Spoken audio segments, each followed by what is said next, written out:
నమస్తే, welcome to Suman TV. ప్రస్తుతం మనతో పాటు ప్రముఖ మధుమేహ వైద్య నిపుణులు డాక్టర్ జి కిరణ్ గారు ఉన్నారు. వారితో మాట్లాడదాం. నమస్కారం డాక్టర్ గారు. నమస్తే మేడం. ఎస్, రకరకాల ఫుడ్స్ ఏవైతే మధుమేహ ఉన్న వాళ్ళకి ఎంతవరకు కరెక్ట్ వాటి గురించి మాట్లాడుతున్నాం. ఇందులో భాగంగా మొక్కజొన్న వీటి గురించి తెలుసుకోవాలనుకుంటున్నాం డాక్టర్ గారు.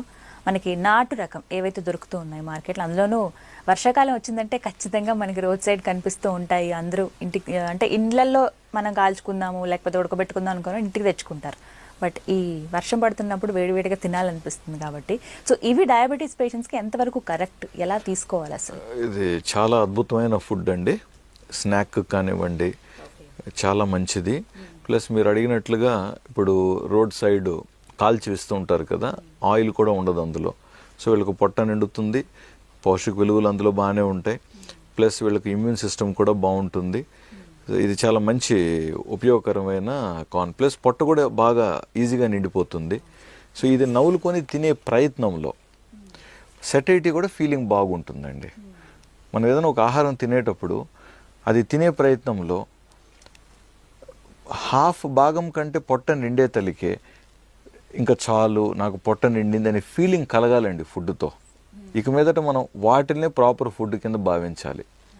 ఎంత తిన్నా తృప్తి కలగట్లేదు, పొట్ట నిండిపోతున్నా ఇంకా తినాలనిపిస్తుంది అన్నదాన్ని ఇంక మనం ఆహారంగా చెప్పకూడదండి.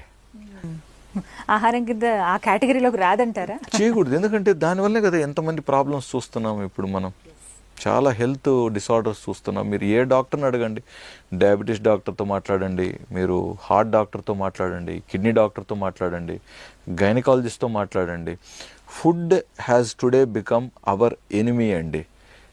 మన జీవనాన్ని, మన ఏదైతే మనం తిని బతకాలనో, ప్రాణంతో మనం 100 ఏళ్ళు బతకాలనో, ఈరోజు మనము మన ఆయుష్ని ఫుడ్ మనల్ని తగ్గిస్తుందండి. ఈ పాయింట్ని ఎందుకు మనము చర్చించట్లేదు? మనం ఫుడ్ తింటున్నది మనం బతికి బాగుండటానికి కదా. బట్ మన ఫుడ్డే ఈరోజు మన ప్రాణానికి హానికరం అయ్యే స్థాయికి ఈరోజు మన ఫుడ్ వచ్చిందంటే మరి మన ఆలోచన విధానం ఎటువైపు వెళ్తుంది? మన మనుషులుగా మనం ఏం చేస్తున్నాం? సో అదొకటి గుర్తుపెట్టుకోవాలి. సో మనకి ఇలా కార్న్ తీసుకునేటప్పుడు ఆ ఫీలింగ్ వస్తుంది అంటారు. మంచిదండి. సో ఇది మనం ఉడకబెట్టిన రూపంలో తీసుకోవాలా లేకపోతే కాల్చినవి బెటర్ అంటారా? ఏది బెటర్ ఆప్షన్? ఉడకబెట్టింది చాలా మంచిది. డెఫినెట్లీ ఉడకబెట్టింది ఇంట్లో ఉన్నప్పుడు హ్యాపీగా మంచిగా ఉడకబెట్టుకొని తీసుకోండి. సాల్ట్ ఎంతైనా తక్కువే వాడండి, మంచిది. అండ్ మనకు నిమ్మకాయ కూడా పిండుతారు కాబట్టి విటమిన్ సి ఇంకొంచెం యాడ్ ఆన్ అవుతుంది. అండ్ కొన్ని సందర్భాలలో డైరెక్ట్గా మనకు నిప్పుల మీద కాల్చి తింటూ ఉంటారు కాబట్టి అది కూడా మనకు అగెయిన్స్ట్ ఏం కాదు. స్నాక్ రూపంలో అది కూడా మంచిదే.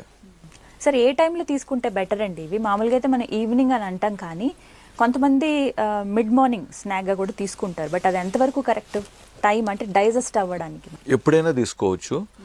మీరు అన్నట్లుగా నాటు రకం కొంచెం డైజెస్ట్ అవ్వడానికి టైం పడుతుంది కాబట్టి మార్నింగ్ అయినా మంచిదే. ఉడకబెట్టుకున్న కార్న్స్ 1-2 హ్యాపీగా బ్రేక్ఫాస్ట్ టైంలో తినొచ్చు. లేదా మధ్యాహ్నం పూట లంచ్ రూపంలో కూడా తీసుకోవచ్చు. మీరు అన్నట్టు మిడ్ స్నాక్లో. సో కార్న్ అనేది అంటే ఎక్కడైనా కూడా ఫిట్ అవుతుంది. సో ఫిల్లింగ్ అని అన్నాం కాబట్టి ఎక్కడైనా ఫిట్ అవుతుంది. కొంతమంది కొంచెం తిన్న వెంటనే మళ్ళీ ఆకలి వేస్తుంది అంటారు. వాళ్ళు బిస్కెట్స్ తింటూ ఉంటారు. ఆ బిస్కెట్స్ కంటే ఇది బెటర్ ఆప్షన్. సో మొత్తం తినగలిగే ఓపిక ఉంటే హ్యాపీగా తీసుకోవచ్చు. బట్ కొన్ని ప్రదేశాలు అలా పట్టుకొని తినలేరు కాబట్టి కార్న్ మాత్రం సపరేట్ చేసి ఉడకబెట్టుకున్నది స్పూన్ వేసుకొని తినడానికి కూడా బాగుంటుంది. స్వీట్ కార్న్ కంటే కూడా నాటు రకాన్ని ప్రిఫర్ చేయడం చాలా బెటర్ ఆప్షన్. కానీ కొంచెం స్వీట్నెస్ ఉంటుంది కదా అని ఎక్కువ మంది ప్రిఫర్ చేస్తున్నారు సార్ ఈ మధ్య కాలంలో చూస్తున్నాం. ఎందుకంటే ఓన్లీ స్టీమ్ చేసి ఉడకబెట్టే మనం తీసుకోవాలి. మాల్స్లో కానీ ఇక్కడంతా కూడా స్వీట్ కార్నే దొరుకుతుంది. ఎందుకంటే పెద్ద సైజులో ఉంటుంది కాబట్టి ఆకర్షణీయంగా అనిపిస్తుంది కాబట్టి అదే ప్రిఫర్ చేస్తూ ఉంటారు. బట్ పౌష్టిక విలువల విషయంలో మనం చూసినట్లయితే నాటుకాను చాలా బెస్ట్ ఆప్షన్. సో అదే ప్రిఫర్ చేయాలి. అండ్ దీంతో పాటుగా మనం చూస్తూ ఉంటాం సార్, వడలు వేస్తూ ఉంటారు. ఇప్పుడు మొక్కజొన్న వడలు అనేవి మనకు బాగా ఫేమస్ అన్ని చోట్ల. సో అవి ఎంతవరకు కరెక్ట్ తీసుకోవటం అని? ఇప్పుడు వడ వచ్చే తలికే దానికి కార్బ్ కంటే కూడా ప్రోటీన్ పెరుగుతుంది అక్కడ. కుక్ చేసే విధానం వల్ల అది మనకు ప్రోటీన్ ఫుడ్ కింద కూడా వస్తుంది. బట్ కొంచెం కొలెస్ట్రాల్ తగ్గించుకోవాలనుకుంటున్న వాళ్ళు, లేదా ఆల్రెడీ కొంచెం ఎల్డిఎల్ కొలెస్ట్రాల్ ఎక్కువగా ఉన్నవాళ్ళు, వెయిట్ ఎక్కువగా ఉన్నవాళ్ళు, వీలైతే ఆ వడ ఏదైతే షేప్ తయారు చేస్తారో కదా, ఆయిల్లో వేయకుండా మీరు బేక్ చేసుకోవచ్చు కూడా వీలైతే. మీకు ఓవెన్ కానీ ఉన్నట్లయితే బేక్ చేసుకున్నా కూడా సేమ్ టేస్ట్ ఆల్మోస్ట్ మీకు వస్తుంది. ఈవెన్ ఎయిర్ ఫ్రైయర్స్ కూడా దొరుకుతున్నాయి కదా, వాటిలో కూడా ఇది ఫ్రై చేసుకోవచ్చు. వీలైతే ఈ ఆప్షన్ కన్సిడర్ చేయండి, తప్పేం లేదు. సో ఆయిల్ ఎంతవరకు తగ్గిస్తే అంత మంచిదండి. డెఫినెట్లీ అండి. ఎందుకంటే అది ఆ వడ కొన్నిసార్లు వడ ఎక్కువ ఆయిల్ తీసుకుంటుంది, కొన్నిసార్లు చాలా తేలిగ్గా తక్కువ ఆయిల్తో చేయగలుగుతారు.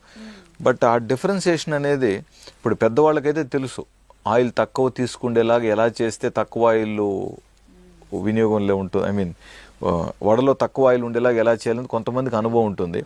బట్ చాలామందికి అది అవగాహన ఉండకపోవచ్చు కదా, ఎందుకో మరి కొన్ని కారణాల వల్ల ఆయిల్ ఎక్కువ వెళ్ళిపోతుంది దాంట్లోకి. అది తీసుకుంటే మళ్ళీ వీళ్ళకి గ్యాస్ట్రైటిస్, అరగకపోవటము, ఇవన్నీ సమస్యలు, ఇబ్బంది పడతారు కదా. ఓకే, సో అవన్నీ అవాయిడ్ చేయాలంటే ముందు ఫస్ట్ మనం డీప్ ఫ్రైలు అనేవి ఎప్పుడు మీరు ఫస్ట్ నుంచి వాటికి విరుద్ధంగానే ఉన్నారు కాబట్టి ఇక్కడ కూడా డీప్ ఫ్రై అనేది వద్దని చెప్తున్నాం.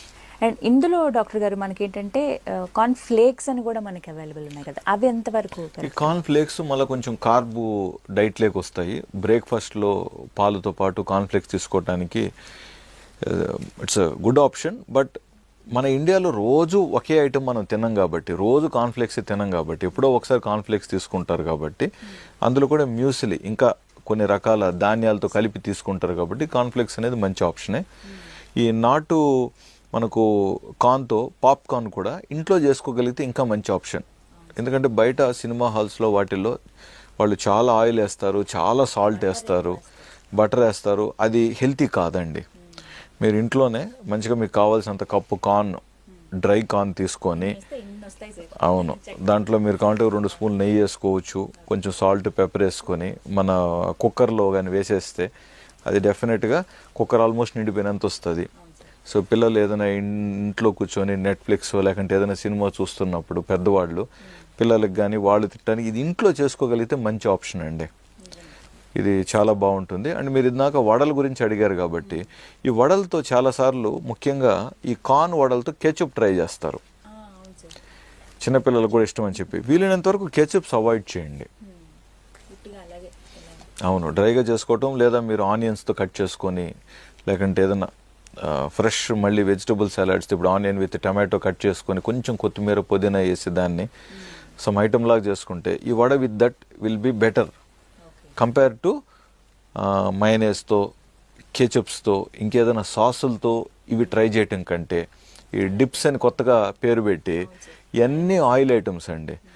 అదే మన బేసిక్ మన ఏదైతే చట్నీస్ ఫ్రెష్గా చేసేవాళ్ళు ఇప్పుడు వీటిలో ఆయిల్ ఉన్న 1 or 2 స్పూన్స్, లేదా ఆయిల్ లేకుండా కూడా చేయొచ్చు వాటిని. బట్ ఈ డిప్స్లో మీకు 90% కంటెంట్ ఆయిలే కదా. సో అది మనం అండర్స్టాండ్ చేసుకోవాలి. అయ్యేది హెల్తీ అని కాదు, రంగులను బట్టి మనం ఏమనుకుంటున్నాం, మంచిదే కదా అనుకుంటున్నాం. సో అది థిక్గా ఉండటం, మన దాన్ని డిప్ చేసుకోవటానికి ఆకర్షణీయంగా ఉంటున్నాయి. బట్ ఫుల్ కొలెస్ట్రాల్ అండి, ఆయిల్, గ్యాస్ట్రైటిస్, మేము కంప్లైంట్స్ చాలా మందిలో చూస్తున్నాం. సో కార్న్ మొత్తానికి మంచిదే, కానీ నాటు రకం కార్న్స్ అనేవి బెటర్ అని చెప్తూ ఉన్నారు. స్వీట్ కార్న్ అనేది పూర్తిగా అవాయిడ్ చేస్తే బెటర్ అంటున్నారు. లేదు, అవాయిడ్ పూర్తిగా అనట్లేదు నేను. ఈ నాటు కార్న్ ప్రిఫర్ చేయండి అంటున్నా.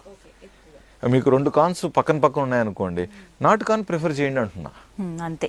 బట్ తీసుకొచ్చేసారు ఎప్పుడైనా ఒకసారి తీసుకోండి, తప్పేం లేదండి, తప్పేం లేదు. బట్ పౌష్టిక విలువలు, గుణాలు, సెటైటీ ఇవన్నీ దీంతో బెటర్గా ఉన్నాయి. అండ్ ఈ మొక్కజొన్నలో కూడా సార్ అంటే చాలా రకాలు చేయవచ్చు. మనకి తెలంగాణ సైడ్ మ్యాక్సిమం గుడాల్ అని చెప్తూ ఉంటారు. వాటిని నానబెట్టి, ఉడకబెట్టి, వాటిని కర్రీ లాగా చేస్తారంటే డ్రై అద్భుతంగా స్నాక్ లాగా మనకోసం హ్యాపీగా చేయొచ్చు. బేబీ కార్న్ కూడా మనం కూరలో వాడుకుంటూ ఉంటారు, చాలా మంచిది. చక్కగా బేబీ కార్న్ అన్నింటిలో యూస్ చేస్తూ ఉంటారు, లేతగా ఉంటాయి అవి కూడా. సో సాఫ్ట్నెస్, టెక్స్చర్ సాఫ్ట్ ఉంటుంది. సో ఇన్ని రకాలుగా వాడుకోవచ్చు అనమాట. అండ్ ఈ ఫ్లేక్స్లో ఒక చిన్న డౌట్ డాక్టర్ గారు, ఫ్లేక్స్ విషయం ప్రత్యేకించి మీరు అన్నారు మ్యూస్లీలో యూస్ చేస్తున్నారు, అండ్ డ్రైవి ఉంటాయి మనకి, అంటే క్రిస్పీగా అవి ఆయిల్లో ఫ్రై చేస్తేనే కంపల్సరీ మిక్స్చర్ వాటిలో యాడ్ చేస్తూ ఉంటారు, అవి ఎంతవరకు కరెక్ట్? కొన్ని సందర్భాలలో కాదనలేం మనం. బట్ ఎప్పుడైతే మనకు ఏ ఐటమ్ అయినా ఫ్లేక్, క్రిస్పీ లాగా అయిపోతుందో అంటే ఒక కెమికల్ ప్రాసెస్లోకి వెళుతుంది కదా, హై టెంపరేచర్లోకి వెళుతుంది. సో ఎందుకు ఇప్పుడు ఇవన్నీ నేను ఎక్కువగా డిస్కస్ చేస్తున్నానంటే, డయాబెటీస్తో పాటు 5లో 3 పేషెంట్స్ గ్యాస్ట్రైటిస్ కంప్లైంట్ ఎక్కువ ఉంటుంది. చాలామంది గ్యాస్ ట్రబుల్ ట్యాబ్లెట్స్ ఎక్కువ కాలంగా వాడుతున్నారు. కాబట్టి ఓకే, గ్యాస్ ట్రబుల్ ట్యాబ్లెట్ మీకు డాక్టర్ దగ్గరికి వెళ్ళారు, మీకు గ్యాస్ట్రైటిస్ అనేది తేలింది కాబట్టి డాక్టర్ గారికి తప్పదు, అక్కడ గ్యాస్ట్రిక్ మీకు ఇరిటేషన్ తగ్గటానికి ఒక ట్యాబ్లెట్ ఇవ్వాల్సిందే.